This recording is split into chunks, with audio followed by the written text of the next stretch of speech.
Yang diketahui orang adalah, ya pokoknya Ayub itu dari dia orang baik, dia bukan orang jahat. Oke, dia dari dalam keadaan baik, tiba-tiba dia mengalami bencana ini, mengalami bencana itu, sampai habis semuanya. Apa yang dia miliki habis, harta bendanya habis, keluarganya habis. Ya, anaknya mati Hah? semua.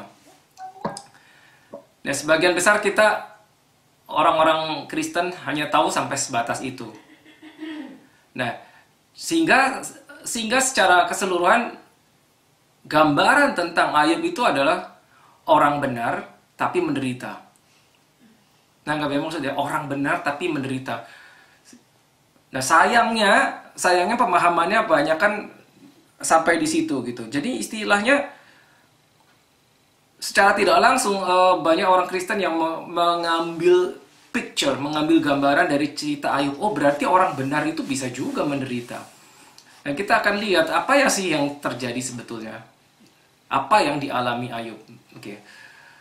Oke. Nah, pertama, saudara semua udah pernah dengar Ayub. Semua udah pernah dengar sedikit tentang cerita Ayub. Saya bilang sedikit karena nggak banyak ini diajarkan ya. Nah, tahu saudara bahwa Ayub itu adalah buku yang tertua yang pernah ditulis. Ya, ini menurut para teolog ya. Jadi buku yang tertua di Alkitab yang pertama ditulis itu ternyata bukan Kejadian tapi buku si Ayub ini, kisah tentang Ayub. Gitu. Nah, itu menarik sekali satu. Dan Ayub itu terdiri dari buku Ayub ini, kisah ini terdiri dari 42 pasal. Lumayan panjang, 42 pasal. Nah, pertanyaannya, adakah di antara saudara yang pernah baca 1 sampai 42?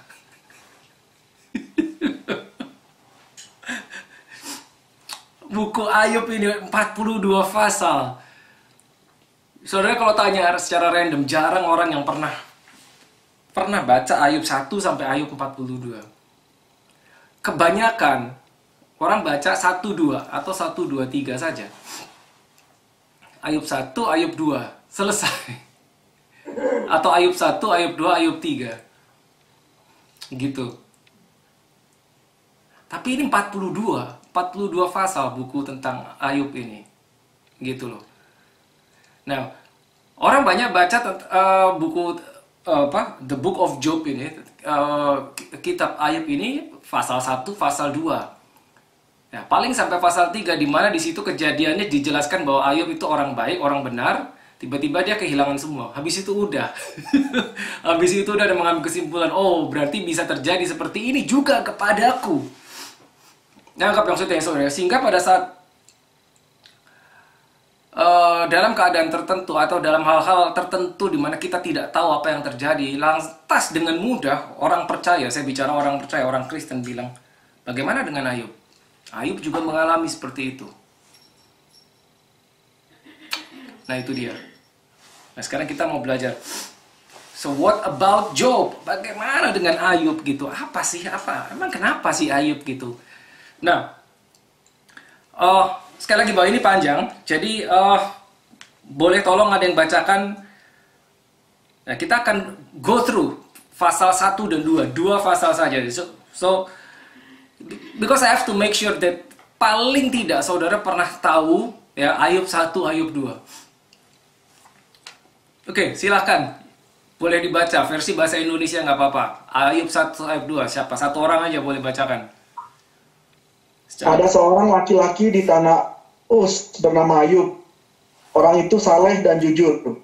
Ia takut akan Allah dan menjauhi kejahatan. Ya, stop dulu. Ayub 1. Ya. Kita di situ tahu bahwa itu orang saleh. Orang jujur. Menjauhi kejahatan. Berarti dia orang baik. Oke, next. Ia mendapat 7 anak laki-laki dan 3 anak perempuan. Ia memiliki 7.000 ekor kambing domba, 3.000 ekor unta, 500 pasang lembu, 500 keledai betina, dan budak-budak dalam jumlah yang sangat besar. Sehingga orang itu adalah orang yang terkaya dari semua orang di sebelah timur. Ya, oke. Ya, 1 ya.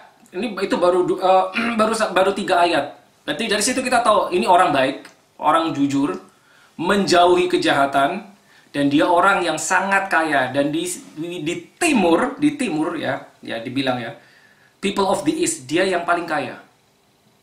Harta bendanya banyak. Oke? Orang baik, jujur, menjauhi kejahatan, orang kaya, harta bendanya banyak. Ya. Jadi itu background. Orang macam apa dia seperti ini. Oke, next, please. Anak-anaknya yang lelaki biasa mengadakan pesta di rumah mereka masing-masing menurut giliran. Dan ketiga saudara perempuan mereka diundang untuk makan dan minum bersama-sama mereka. Setiap kali apabila hari-hari pesta telah berlalu, Ayub memanggil mereka dan menguduskan mereka.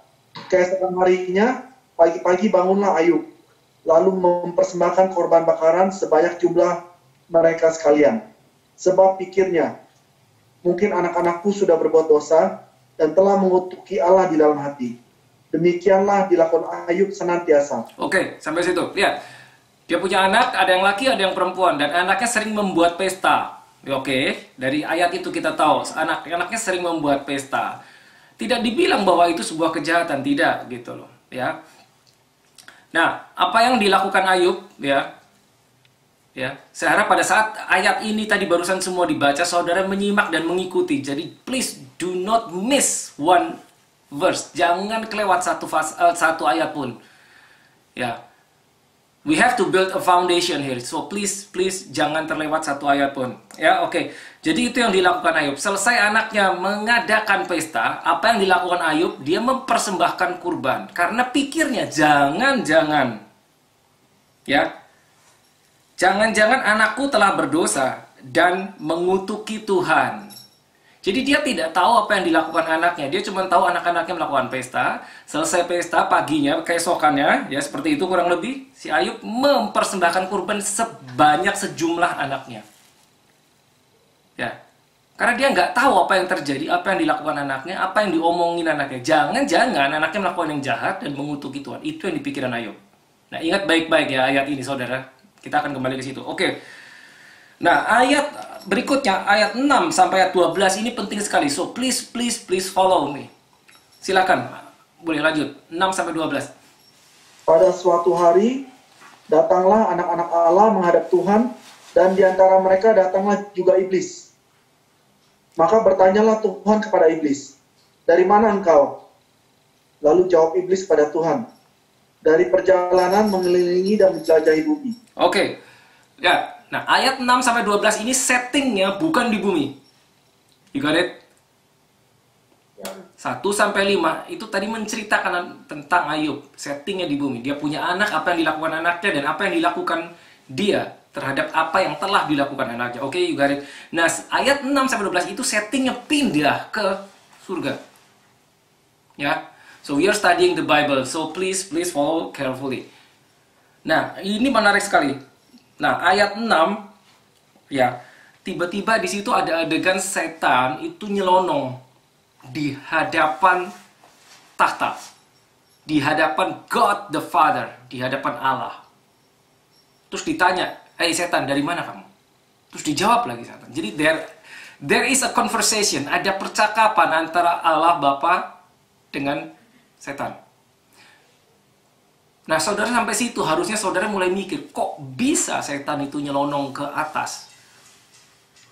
Ya, saya rasa saya pernah jelaskan. Nah, sebetulnya sebelum sampai di sini, saudara harus sudah pernah mendengar materi tentang the thief and I. Itu Bible study nomor 2. Apa 3 ya? 2. 3. Ya. Saya akan berasumsi bahwa semua saudara sudah pernah dengar itu atau ikut atau rekamannya, ya. Dan saya harus berasumsi saudara masih ingat. Jadi saya nggak ada waktu untuk mengulang ke situ. Nah, pertanyaannya, kok bisa iblis itu nyelonong, keluyuran sampai ke hadapan tahta Allah Bapa? Oke, satu orang boleh jawab, silakan. Kok bisa? Karena begitu Adam jatuh dalam dosa, posisi manusia sudah digantikan. Kunci kerajaan surga dikasih ke Iya. Abraham iblis. Ya. Ya. Ya, kurang lebih demikian saudara. Karena posisi itu punyanya Adam. Yang punya akses itu Adam. Tapi begitu Adam jatuh, semua kuasa, otoritas, akses itu pindah ke tangan si jahat. Ya, nangkap ya. Makanya dia punya akses bahkan sampai di hadapan Bapa. Nah, sampai di sini saudara harusnya berpikir demikian.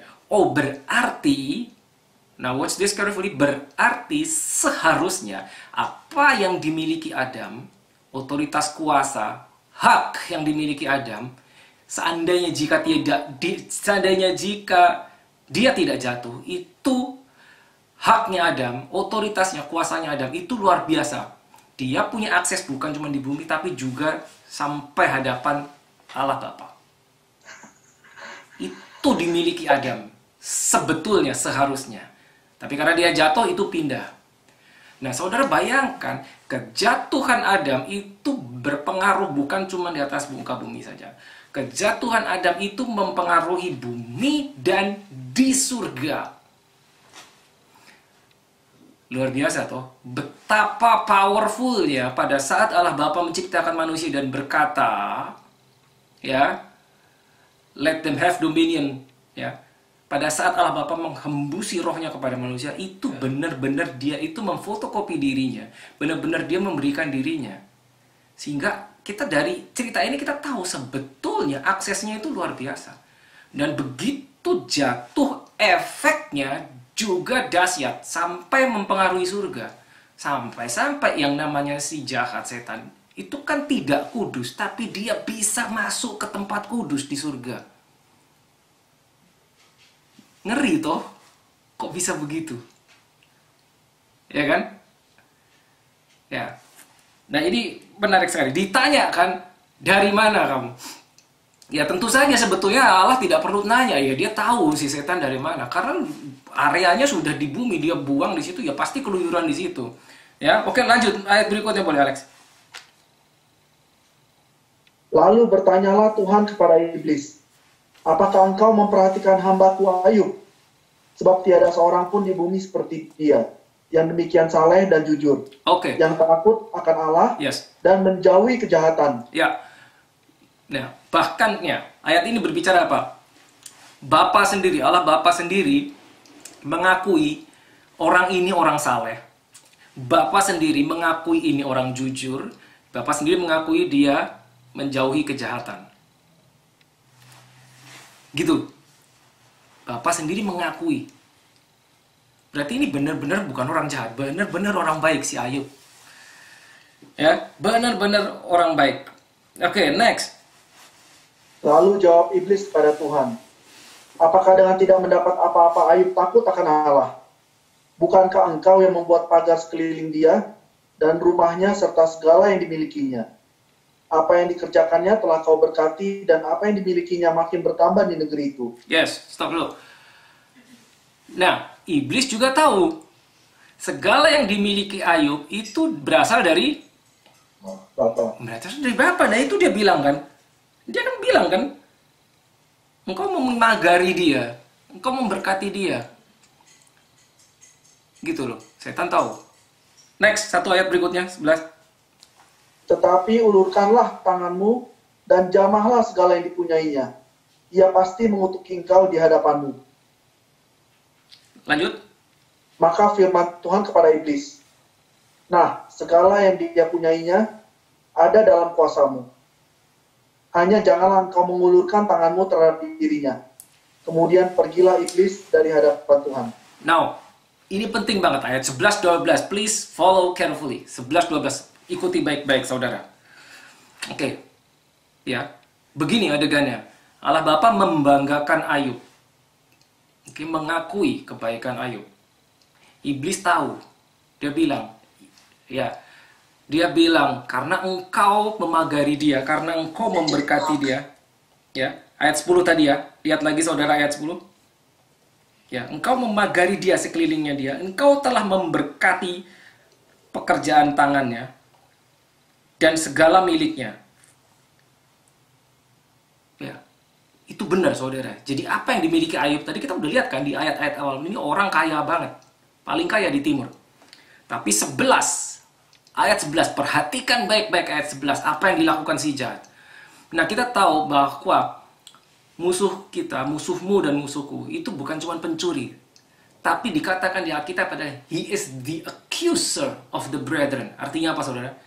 Dia itu accuser, penuduh, pendakwa. Jadi pendakwa itu kerjaannya apa? Ya kerjaannya mendakwa. Pencuri kerjaannya mencuri. Nah 11, berarti kan baik-baik, 11 itu dia mendakwa Ayub di hadapan Allah Bapa. Dia mendakwa. Tangkap baik-baik, dia mendakwa dengan mengatakan begini. Ulurkan tanganmu, ya, dan jamah apa yang dia miliki, maka dia akan mengutukimu. Surely he will curse you to your face. Ya. Curse you to your face. Bahasa Inggrisnya gitu. Jadi si jahat mendakwa Ayub di hadapan Allah Bapa. Gitu. Jelas saja karena engkau memberkati dia, karena engkau melindungi dia. Coba ulurkan tanganmu atasnya, pasti dia akan mengutuki engkau. Satu, diam si jahat mendakwa Ayub di hadapan Bapa. Yang kedua, perhatikan baik-baik ayat 11. Yang kedua, ayat ini bicara apa? Si jahat berusaha, no please, this is very important. Don't miss this. Dia berusaha mempengaruhi supaya Allah Bapa itu mengulurkan tangannya terhadap Ayub. Tangkap saudara. 11. Boleh sekali lagi dibaca 11. Please. Tetapi ulurkanlah tanganmu dan jamahlah segala yang dipunyainya. Ia pasti mengutuki engkau di hadapanmu. Ya. Tapi ulurkanlah tanganmu. Jadi kayaknya si jahat ini, si iblis ini berusaha memperdaya Allah Bapa supaya Allah Bapa yang mengulurkan tangannya terhadap Ayub. Kalimatnya, read again, coba perhatikan baik-baik. Tetapi ulurkanlah tanganmu.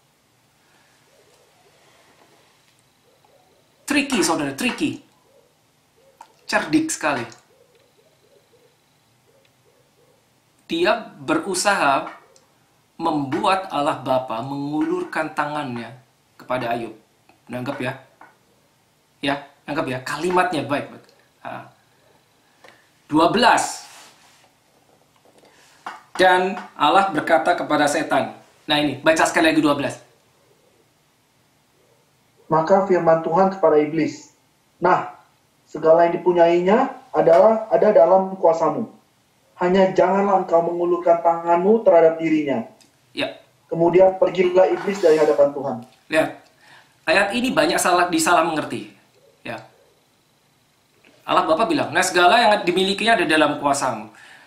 Maksud saya begini, banyak orang salah mengerti di ayat 12. Orang mengira bahwa Allah mengizinkan si jahat untuk menyerang Ayub. Allah mengizinkan si jahat untuk menyerang Ayub. Coba perhatikan baik-baik. Orang salah mengerti demikian. Coba saudara, kalau saudara baca sekilas, mungkin saya nggak tahu, mungkin saudara juga mengira demikian. Oh, itu berarti diizinkan. Karena kalimatnya berkata, nah, segala apa yang dimilikinya ada dalam kuasamu. Oh, berarti Allah Bapa mengizinkan dong. Tidak. Sorry, tidak. Loh, kok tidak lah? Ya, kalimatnya bilang begitu Allah Bapa. Segala yang dimilikinya ada dalam kuasamu. Now let me explain. Kembali ke Kejadian. Ya, tadi kita tahu bahwa manusia itu punya segalanya. Manusia, pertama Adam dan Hawa, menguasai segalanya. Power, authority, kekuasaan ada di dalam manusia. Begitu jatuh, semuanya pindah. Sehingga kuasa ada di tangan siapa? Adam.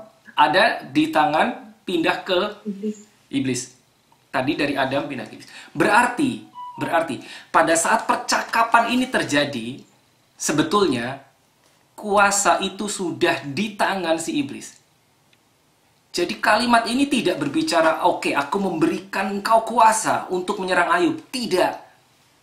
Tidak, saudara. Karena si jahat sudah punya kuasa. Nangkep. Please.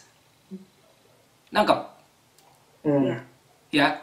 Kapan dia punya kuasa? Pada saat Adam jatuh, dia punya kuasa. Karena kekuasaan dari manusia pindah ke tangan si jahat. Oke, jadi kalimat ini bukan berarti pada detik itu Allah Bapa baru memberi kuasa, tidak. Dia sudah punya kuasa si jahat untuk menyerang Ayub. Bahkan ayat 11 kita tahu dia berusaha memperdaya Allah Bapa untuk supaya Allah Bapa yang menyerang Ayub. Ya kan ayat 11 ingat ya. Ayat 11 tadi bilang apa? Si jahat bilang, "Ulurkanlah tanganmu." You got it? Nah, ayat 12, Allah bilang, segala yang dimiliki ada dalam kuasamu. Itu sudah terjadi sejak Adam jatuh. Jadi, please, pahami baik-baik, Allah tidak mengizinkan, sebetulnya tidak mengizinkan si jahat untuk menyerang Ayub. Gini, saudara. Bahkan apa? Malah dibatasi. Ya. Malah dikasih batas. Batasnya apa tadi? Jangan sentuh Ayub. Jangan sentuh. Sebetulnya dia bisa nyentuh. Nah, saudara perhatikan baik-baik. Ini si iblis berusaha memperdaya Allah Bapa, tapi nggak bisa, malah dibatasin. Jangan coba-coba sentuh. Gitu. Jadi bukan dikasih izin, bukan. Nah, saudara bayangkan gini. Musuhmu ya itu adalah apa? Pencuri, satu, betul. Yang kedua pendakwa, toh. Alkitab berkata, "He is the accuser of the brethren." Dia pencuri, yang mencuri, membunuh, membinasakan. Nah, sekarang gini, pencuri itu kalau mau nyuri pakai izin nggak? Nggak pakai. Kalau izin dulu itu bukan nyuri. Karena dia tidak punya otoritas, maka dia nyuri. Dia nggak punya akses sebetulnya, maka dia curi. Gitu. Jadi ini sebetulnya, please, you have to understand.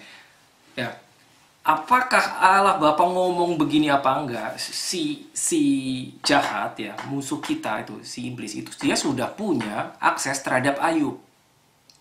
Nggak perlu minta izin. Jadi sebetulnya Allah tidak memberikan, oke, kamu boleh sekarang kamu serang si Ayub. Kamu boleh sekarang habisi hartanya. Tidak, karena dia tidak perlu minta izin. This is deep. So I pray Holy Spirit Himself will teach you.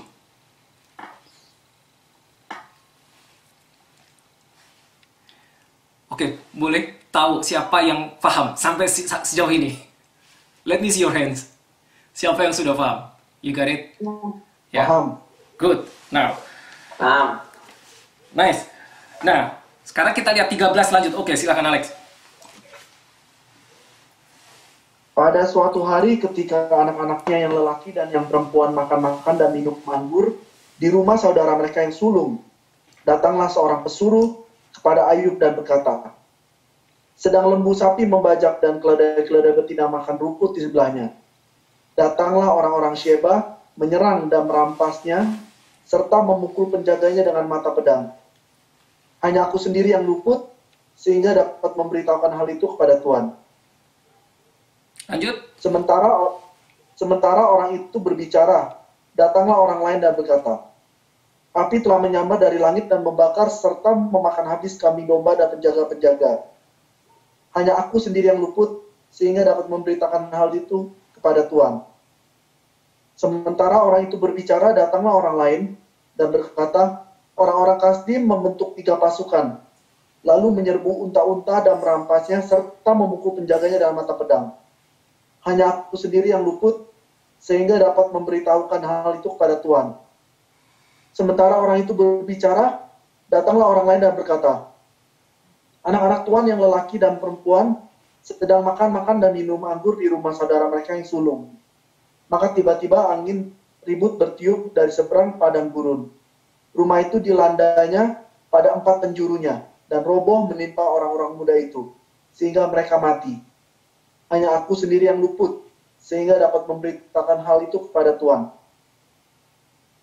Maka berdirilah Ayub, lalu mengoyak jubahnya dan mencukur kepalanya. Kemudian sujudlah ia dan menyembah. Katanya, dengan telanjang aku keluar dari kandungan ibuku.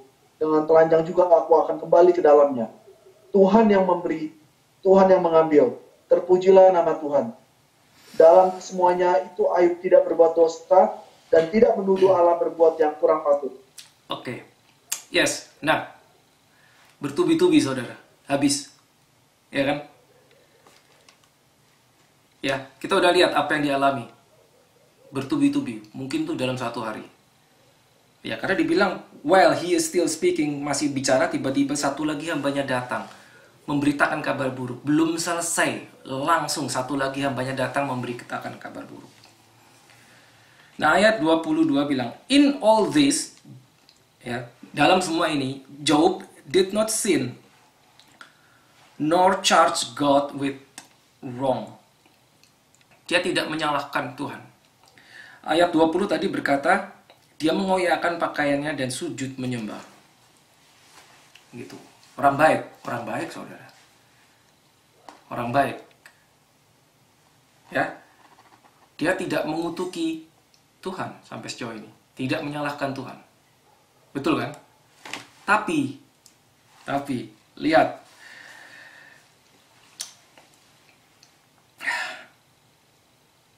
Ayat 21, dia ngomong apa?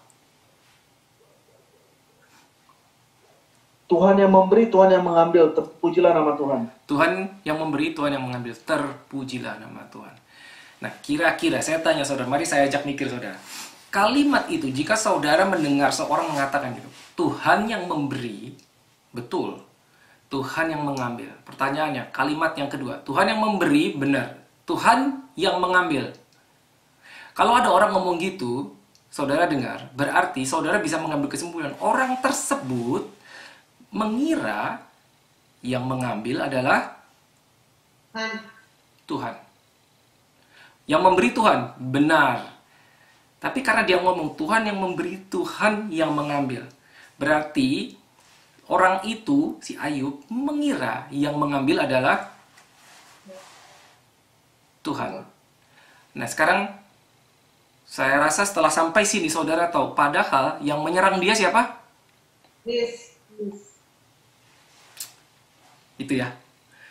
Yang menyerang dia adalah si jahat, iblis, musuhnya. Melalui apa? Ya melalui kejadian-kejadian gitu, ya. Melalui memakai orang Kasdim tadi, ya, dipakai untuk menyerang miliknya, ya, menghabisi, ya kan? Lalu dibilang ada angin kencang datang, ya, melanda rumahnya, rubuh, menimpa anak-anaknya, mati semua, habis semua miliknya sekejap. Dan dia mengira, memang dia tidak mengutuki Tuhan, tapi dia mengira bahwa Tuhan yang ambil. Nah, di sini kita bisa tahu ternyata, nanti kita akan bahas, ada beberapa perbedaan antara Ayub dan saudara. Bedanya apa antara Ayub dan saudara? Gitu ya, nanti kita bahas itu. Seperti itu. Tapi benar, dia di dalam hal ini, si Ayub tidak mengutuki Tuhan. Tidak. Tapi dia sudah salah mengira. Ya, nangkep ya? Dia sudah salah mengira. Memang dia tidak mengeluarkan kutuk terhadap Tuhan. Tapi dia sudah salah mengira. Nah, kalau kita baca, coba pasal 2, boleh baca? Masuk ke pasal 2. Pada suatu hari datanglah anak-anak Allah menghadap Tuhan, dan di antara mereka datang juga iblis untuk menghadap Tuhan. Maka bertanyalah Tuhan kepada iblis, "Dari manakah engkau?" Lalu jawab iblis kepada Tuhan, "Dari perjalanan mengelilingi dan menjelajahi bumi." Firman Tuhan kepada iblis, "Apakah engkau memperhatikan hambaku Ayub? Sebab tiada seorang pun di bumi seperti dia, yang demikian saleh dan jujur, yang takut akan Allah dan menjauhi kejahatan.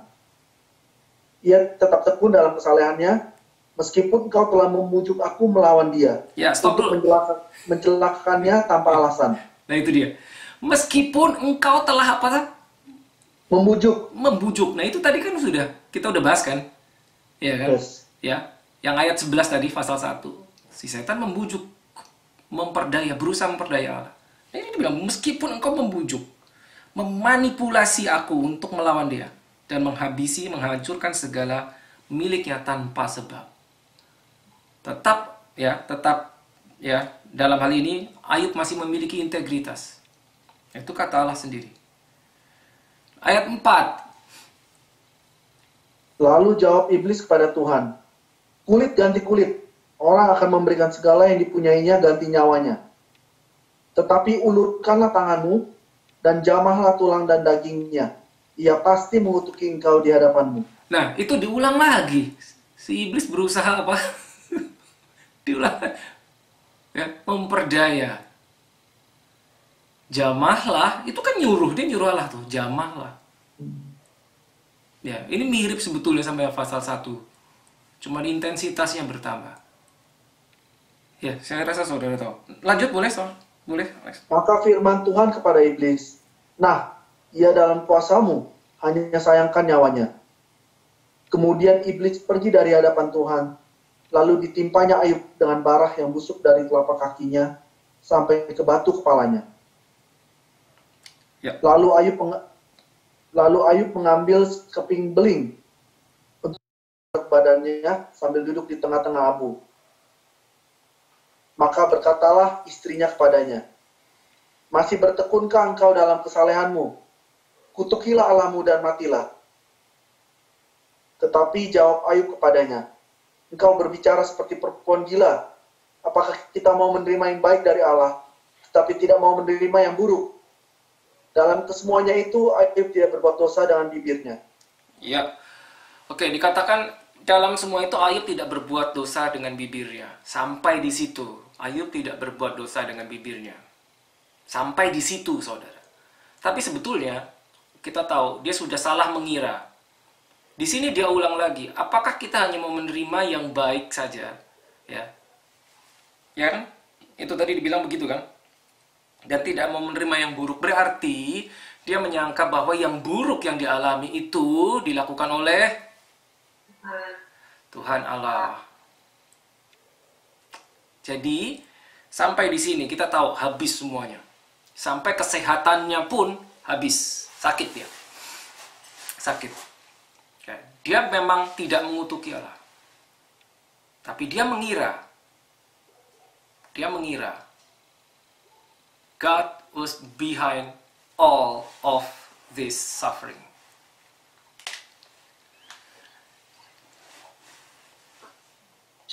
Sampai situ. Itu Ayub. Gitu loh. Nah, sayangnya banyak orang-orang Kristen di zaman ini masih mikir seperti itu. Bahwa penyakit itu diberi oleh Tuhan.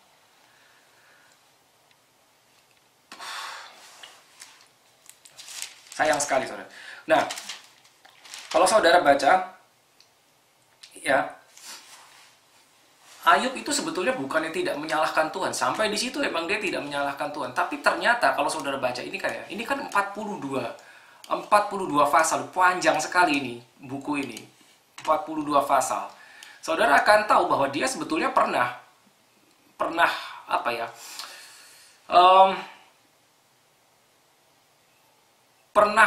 Sebetulnya pernah menyalahkan